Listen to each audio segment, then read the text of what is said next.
World express में समस्त दर्शकों का हार्दिक अभिनंदन। आपके सामने प्रस्तुत की जा रही है वर्ल्ड मीडिया द्वारा भारत की खास खबरें जो इस प्रकार हैं। आपकी प्रतिक्रियाओं का स्वागत है। नई दिल्ली में नीति आयोग की बैठक का विपक्षी इंडिया गठबंधन ने किया पिछले दिनों बहिष्कार। 9 में से 8 मुख्यमंत्री प्रधानमंत्री मोदी की अध्यक्षता में बैठक में नहीं गए। ममता बनर्जी ने बैठक में जाकर आयोग की उपयोगिता पर लगाई सवालों की झड़ी। ममता ने अपने बयान में साफ तौर पर कहा, मौजूदा परिस्थिति में नीति आयोग अपने मार्ग से भटक गया, इसलिए उसे किया जाए भंग। नवी मुंबई के शाहनवाज गांव में 3 मंजिली इमारत एकाएक भरभरा कर गिर गई। इस इमारत में 24 परिवार लंबे समय से रह रहे थे। राहत दल ने दबे लोगों को निकाला, जांच जारी। केंद्रीय रेल मंत्री अश्विनी वैष्णव ने रेलवे यात्रियों को दिया नई सुविधाओं का तोहफा। रेल यात्रियों के लिए रेलों में 10,000 अतिरिक्त डिब्बे लगाए जाने, रेलों की लंबाई बढ़ाए जाने का किया गया ऐलान। उत्तर प्रदेश के लखीमपुर में अचानक कांवड़ियों से भरी ट्रैक्टर ट्रॉली और ट्रक के मध्य जोरदार भिड़ंत के बाद 10 कांवड़ियों के गंभीर रूप से घायल होने का समाचार प्राप्त हुआ है। मुख्यमंत्री ने दिए उचित इलाज के आदेश, मामले की जांच जारी। नासिक में उस समय जनता हैरान और परेशान हो गई जब उसने कुख्यात गैंगस्टर हर्षद पाटनकर को रिहा होने के बाद विशाल जुलूस में सम्मिलित होता देखा। सेंट्रल जेल से जुलूस निकला जो बड़ा जाम लगा गया। पुलिस ने हर्षद और उसके 6 समर्थकों को तत्काल गिरफ्तार करके जेल भिजवा दिया। उन भारतीय छात्रों और उनके पालकों के लिए एक चिंता भरी खबर सामने आई है। इसमें बताया गया है कि 41 देशों में 633 उन भारतीय छात्रों की मौतें हुई हैं जो कि विदेशों में अध्ययन कर रहे थे। सर्वाधिक 172 मौतें कनाडा में हुई हैं। विदेश मंत्रालय ने लोकसभा में केरल के जागरूक सांसद कोड़ीकुन्नील सुरेश के सवाल के जवाब में यह जानकारी दी है। विदेश राज्य मंत्री कीर्तिवर्धन सिंह ने जानकारी देते हुए आगे बताया कि अमेरिका में 108, ब्रिटेन में 58, ऑस्ट्रेलिया में 52, रूस में 37, जर्मनी में 24 भारतीय छात्र मारे गए हैं। इसी प्रकार पाकिस्तान में 1 छात्र मारा जा चुका है। हिंसक घटनाओं में 19 छात्र मारे गए हैं। सर्वाधिक 9 की मौतें कनाडा में हुई हैं। ऑस्ट्रेलिया, चीन, ब्रिटेन, किर्गिस्तान में क्रमशः 1-1 छात्र की मृत्यु हुई है। यह समाचार राहत भरा है कि बिहार के मुख्यमंत्री नीतीश कुमार के पुत्र निशांत ने राजनीति में आने से सिर्फ इसलिए इनकार कर दिया है क्योंकि वह अध्यात्म के आंगन में आनंद की अनुभूति कर रहे हैं। एनसीपी के अजीत पवार ने अपने एक बयान में कहा है, लोकसभा विधानसभा चुनाव में वे महायुति के साथ रहे लेकिन निकाय चुनाव स्वतंत्र लड़ेंगे। अजीत के इस ऐलान के ठीक बाद ही महायुति में फूट का खतरनाक माहौल पैदा हो गया है। भारतीय जनता पार्टी शिवसेना शिंदे गुट में नाराजगी है। मुजफ्फरनगर के दिल्ली देहरादून हाईवे पर उस समय रंग में भंग हो गया जब एक कार ने कांवड़ियों को मार दी टक्कर। कांवड़ टूटी और कांवड़ियों ने की तोड़फोड़। पुलिस ने स्थिति पर किया काबू।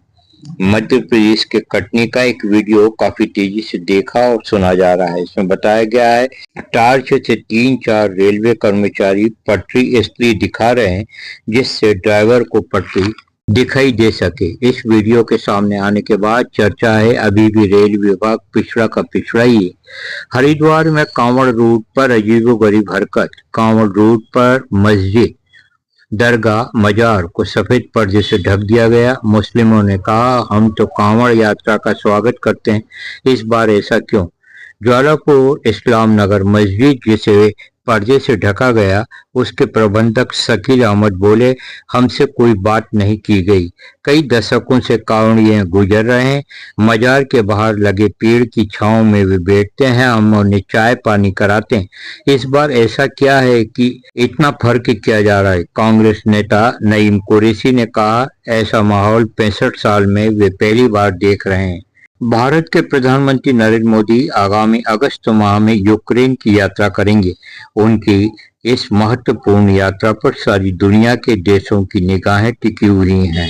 रूस की यात्रा कराए मोदी की। अब यूक्रेन यात्रा के दौरान रूस यूक्रेन युद्ध खत्म होने की कगार पर पहुंच सकता है। हम आपको याद कराते चलें, यूक्रेन के राष्ट्रपति जेलेंस्की ने प्रधानमंत्री मोदी से यूक्रेन रूस के मध्यस्थता करने की अपील की थी। इसके पूर्व सितंबर 2022 में उज़्बेक शहर समरकंद में रूसी राष्ट्रपति पुतिन के साथ द्विपक्षीय बैठक में पुतिन से मोदी ने साफ तौर पर कहा था, आज का युग युद्ध का नहीं है। उन्होंने पुतिन से यूक्रेन संघर्ष को समाप्त करने के लिए कहा था। अब आज सवाल किया जा रहा है, जब पहले पुतिन ने मोदी की बात सुनी लेकिन मानी नहीं, क्या वे अब इस बात पर मान जाएंगे? जम्मू कश्मीर के कुपवाड़ा में घुसपैठ को सुरक्षा बलों ने किया आनन फानन में पूरी तरह नाकाम। पाकिस्तानी आतंकियों को तत्काल मौत के घाट उतारा। एक वीर जवान शहीद, मेजर सहित 4 जवान घायल हुए हैं। माछिल इलाके में सेना ने की तगड़ी घेराबंदी। यहाँ कई आतंकियों के छिपे होने का मिला खुफिया इनपुट। आंध्र प्रदेश विधानसभा में तब सब रह गए दंग। मुख्यमंत्री चंद्रबाबू नायडू ने जैसे कहा, जिनके खिलाफ तत्कालीन मुख्यमंत्री जगनमोहन सरकार ने एफआईआर दर्ज की थी, वे अपने हाथ खड़े कर दें। उनके इतना कहते ही टीडीपी पार्टी के सभी 160 विधायक खड़े हो गए। नायडू ने इस अवसर पर कहा कि जगन सरकार ने राजनीतिक दृश्य के चलते झूठे प्रकरण दर्ज किए हैं। जम्मू कश्मीर पुलिस ने डोडा हमले में शामिल 3 आतंकियों के केस जारी किए हैं। वहीं पुलिस द्वारा इन आतंकियों के सुराग देने वाले को 5 लाख का इनाम देने का ऐलान किया गया है। छत्तीसगढ़ के बेमेतरा जिले के नवागढ़ में उस समय चारों ओर मातम पसर गया जब यहां एक कुएं से जहरीली गैस रिसाव के कारण 3 युवकों की दुखद मृत्यु हो गई। दक्षिण कश्मीर में हिमालय में स्थित पवित्र अमरनाथ गुफा के दर्शन करने करीब 1,771 तीर्थयात्रियों का नया जत्था कड़ी सुरक्षा के मध्य भगवती नगर से रवाना हुआ। बम बम भोले के मंत्र से क्षेत्र भक्तिमय हो गया। जम्मू कश्मीर के अनंतनाग जिले के कोकरनाग के डक्सुम इलाके में एक वाहन पलटने से हाहाकार मच गया। एक नाबालिग समेत 8 लोगों के मारे जाने का समाचार वर्ल्ड मीडिया को प्राप्त हुआ है। वाहन खाई में जा गिरा। मृतकों में 5 बच्चे 2 महिलाएं शामिल बताए जा रहे हैं। शवों को बाहर निकाला जा चुका है और मामले की जांच जारी है। उपराष्ट्रपति एवं राज्यसभा सभापति जगदीप धनखड़ ने कहा, संसद की प्राथमिक भूमिका संविधान तथा लोकतंत्र की रक्षा करना है और कोई भी कार्रवाई समीक्षा से परे है। राज्यसभा के नवनिर्वाचित सदस्यों के लिए आयोजित प्रबोधन कार्यक्रम में आपने आगे कहा कि राष्ट्रीय मुद्दों और हितों को राजनीतिक विचारों से ऊपर रखा जाना चाहिए, क्योंकि संसद से अधिक गंभीर लोकतंत्र का कोई संरक्षक नहीं हो सकता। उपराष्ट्रपति ने सांसदों से कहा, यदि लोकतंत्र पर कोई संकट आता है, यदि लोकतांत्रिक मूल्यों पर हमला होता है, तो आपकी भूमिका निर्णायक होती है। संसद की मूल और मुख्य और निर्णायक 2 भूमिकाएं होती हैं। पहली संविधान का सृजन, इसे संरक्षण देना, दूसरी प्रजातंत्र की रक्षा करना। मध्य प्रदेश की धार्मिक नगरी ओंकारेश्वर से एक दुखद समाचार प्राप्त हुआ है। परिक्रमा मार्ग पर स्थित आश्रम के संचालक फौजी बाबा की गला दबाकर हत्या कर दी गई।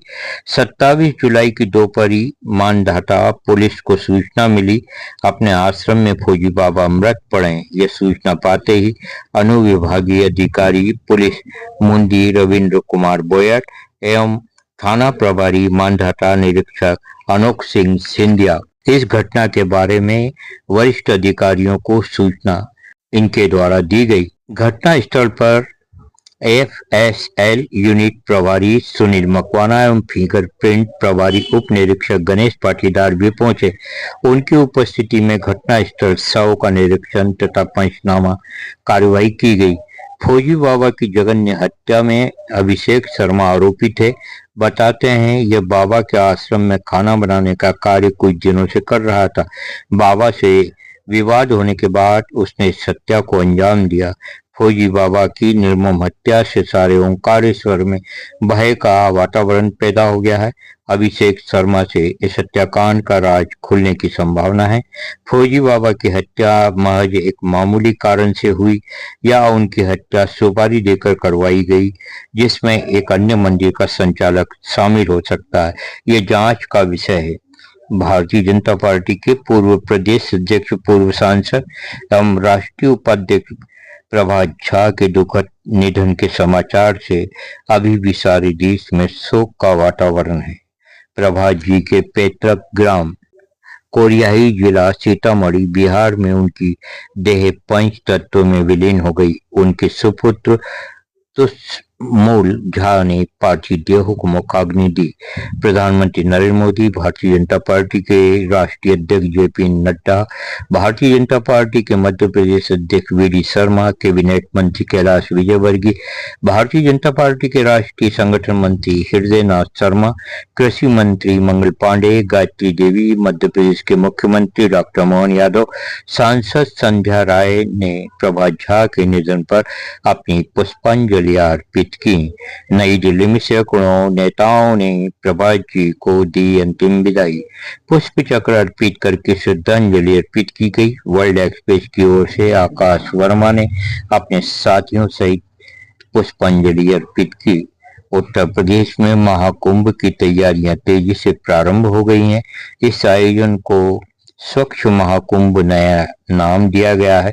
सूत्रों ने बताया 10,000 से अधिक कर्मचारी स्वच्छता अभियान को अमली जामा पहनाएंगे।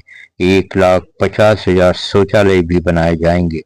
मध्य प्रदेश के मुरैना के देवरी गांव के पास तेज गति से आ रहे टैंकर से जोरदार टक्कर हुई।